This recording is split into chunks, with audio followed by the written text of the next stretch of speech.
एक गांव में एक छोटा सा बच्चा रहता था। उसका नाम अहमद था।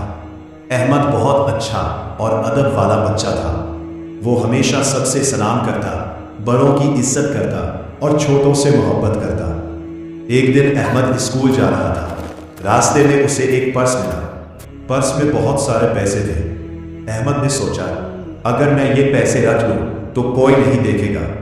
लेकिन फौरन उसे याद आया कि अल्लाह ताला सब कुछ देखता है और सच्चे मुसलमान किसी की चीज़ नहीं लेते। अहमद ने पर्स उठाया और अर्द गिर्द देखा। थोड़ी दूर एक बूढ़े चचा परेशान खड़े थे। अहमद उनके पास गया और पूछा, चचा जान, क्या आपका कुछ गुम हुआ है?